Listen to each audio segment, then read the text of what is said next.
Deputy commissioner Shopian ने medical superintendent district hospital Shopian को attach किया और उनके खिलाफ इंक्वायरी भी ऑर्डर की। कारण ये कि इल्जाम मेडिकल सुपरिटेंडेंट के ऊपर ये लगा कि उन्होंने डिस्ट्रिक्ट हॉस्पिटल शोपियां के प्रेमिसेस में एक फेयर प्राइस शॉप को इलीगली चलने दिया और वो फेयर प्राइस शॉप भी उनके रिलेटिव्स की। उसको लेकर ये बताया गया कि आमिर मेडिकल स्टोर को फेयर प्राइस शॉप जो है डिस्ट्रिक्ट हॉस्पिटल शोपियां के प्रेमिसेस के अंदर अंदर अलॉट की गई और अलॉटमेंट जो है वो 12 सितंबर 2012 को हुई, क्योंकि आमिर मेडिकल स्टोर जो है हाईएस्ट बिडर था। 51 लाख रुपीस जो है वो आमिर मेडिकल स्टोर को देने थे, लेकिन जो ओनर था उसने केवल मात्र 29 लाख रुपए जो है वो जमा करवाए और बाकी पैसे जमा नहीं करवाए। उसके बाद फेयर प्राइस शॉप मिल जाने के बाद वो व्यक्ति हाईकोर्ट चला गया, जब उसको नोटिस जारी होने लगे कि आप बाकी पैसे भी जो हैं सरकारी खजाने में जमा करवाएं।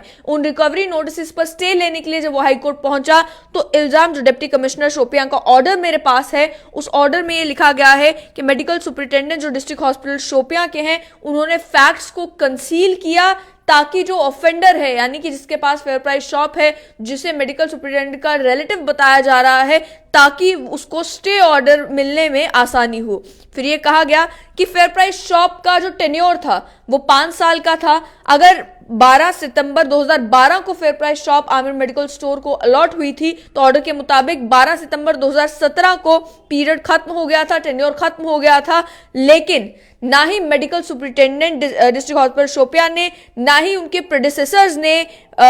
एक भी सिंगल एविक्शन नोटिस जो है वो आमिर मेडिकल स्टोर को निकाला कि आप ये दुकान खाली करें। इसके साथ साथ में कहा कि उल्टा एविक्शन नोटिस निकालने की जगह उन्हें इस शॉप को इलीगली रन करने दिया गया, अनऑथराइज्डली रन करने दिया गया, टेन्योर खत्म होने के बाद भी, पीरियड खत्म होने के बाद भी। इसके साथ साथ में ऑर्डर में यह भी मेंशन किया गया है कि अलॉटमेंट जो मेडिकल शॉप्स की होती है उसमें अगर जो मेडिकल सुपरिटेंडेंट है वो चाहे, सरकार चाहे तो एक्सटेंशन दी जा सकती है 6 साल की। लेकिन जहां तक आमिर मेडिकल स्टोर का ताल्लुक था, एक्सटेंशन की भी फॉर्मेलिटीज पूरी नहीं की गई थी। कोई एक्सटेंशन जो है वो आमिर मेडिकल स्टोर को डिस्ट्रिक्ट हॉस्पिटल के प्रेमिसेस के अंदर अंदर फेयर प्राइस शॉप चलाने के लिए नहीं दी गई थी, लेकिन उसके बावजूद भी वो दुकान इलीगली, अनऑथराइज्डली ऑर्डर के मुताबिक चलती रही। इसके साथ साथ में कहा गया कि जो मेडिकल सुपरिटेंडेंट थे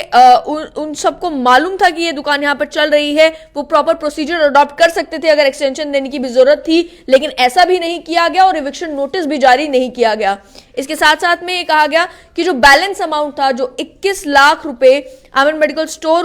स्टोर को देने थे, वो भी टर्म एक्सपायर होने के बावजूद भी नहीं दिए गए और ना ही कोई एक्सटेंशन ऑर्डर था, उसके बावजूद भी दुकान चूंकि चलती रही। इस वजह से गवर्नमेंट एक्सचेकर को भारी नुकसान झेलना पड़ा।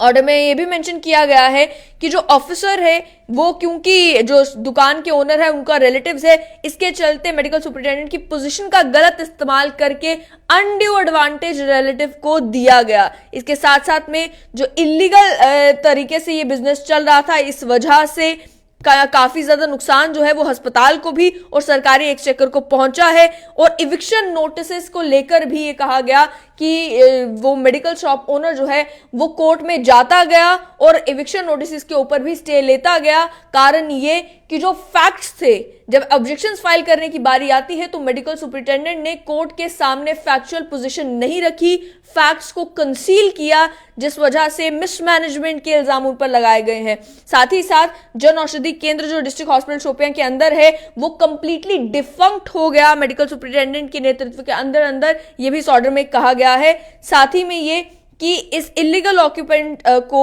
नोटिस जारी करने की जगह, इस इलीगल ऑक्यूपेंसी को खत्म करने की जगह मदद की जा रही थी कि ये दुकान जो है वो रन करती रहे। इसके चलते चलते शोकॉज नोटिस जारी किया गया और ऑफिसर को कि बताए कि क्यों उनके खिलाफ एक्शन ना लिया जाए, जबकि उन्होंने इस इलीगल फेयर प्राइस शॉप को रन होने से रोकने के लिए कोई भी कदम नहीं उठाया। इसके साथ साथ में ऑफिसर ने यह भी कहा कि जो medical superintendent district hospital Shopian के हैं उन्होंने कोई प्रोसीडिंग्स जो है इलीगल ऑक्यूपेंट के अगेंस्ट जारी क्यों नहीं की। 15 दिसंबर 2022 को एक notice executive magistrate first class Shopian जो है वो जारी करते हैं। उसके बाद एक और नोटिस जो है वो 16 दिसंबर को जारी करते हैं, लेकिन उससे पहले तक मेडिकल सुपरिटेंडेंट ने कोई भी कोशिश नहीं की, इविक्शन नोटिस जारी नहीं किए इस इलीगल ऑक्यूपेंट को उस दुकान से निकालने के लिए। इसके चलते डिप्टी कमिश्नर शोपियान ने इस ऑर्डर में कहा है कि जो मेडिकल सुपरिटेंडेंट हैं उन्होंने अपनी जो एक्सपेक्टेशंस एक ऑफिसर के कॉन्डक्ट में होनी चाहिए, जो एक्सपेक्टेशंस एक ऑफिसर से है कि वो अपनी ड्यूटी किस तरीके से डिस्चार्ज करेगा, उसे फुलफिल नहीं किया है। इसके वजह से पेशेंट केयर पर असर पड़ा है, हॉस्पिटल की मैनेजमेंट पर, फाइनेंशियल अफेयर्स पर बुरा असर पड़ा है, जिसके चलते ऑफिसर की नेग्लिजेंस को ध्यान में रखते हुए स्टेट एक्सचेकर को काफी नुकसान पहुंचा है। उनके खिलाफ इंक्वायरी ऑर्डर की जाती है, साथ ही में उन्हें अटैच कर दिया जाता है। जो इंक्वायरी ऑर्डर की गई है उसमें भी 4 मेंबर की कमेटी बनाई गई है, जिसमें ADC Shopian, CMO Shopian, accounts officer with deputy commissioner Shopian, district litigation officer Shopian हैं, और साथ ही में डिप्टी सीएमओ जो हैं उनको कहा गया है कि आप तब तक मेडिकल सुपरिटेंडेंट शोपियां का कार्यभार संभाले जब तक इंक्वायरी कंप्लीट नहीं हो जाती। और इंक्वायरी को लेकर भी कहा गया है कि 15 दिन के अंदर अंदर मालूम किया जाए कि क्या कुछ घटनाएं जो है वो डिस्ट्रिक्ट हॉस्पिटल शोपियां के अंदर हुई और क्यों जो है ये मेडिकल सुपरिटेंडेंट इस तरीके से एक इलीगल फेयर प्राइस शॉप को रन इस डिस्ट्रिक्ट हॉस्पिटल की प्रेमिसेस में होने दे रहे थे।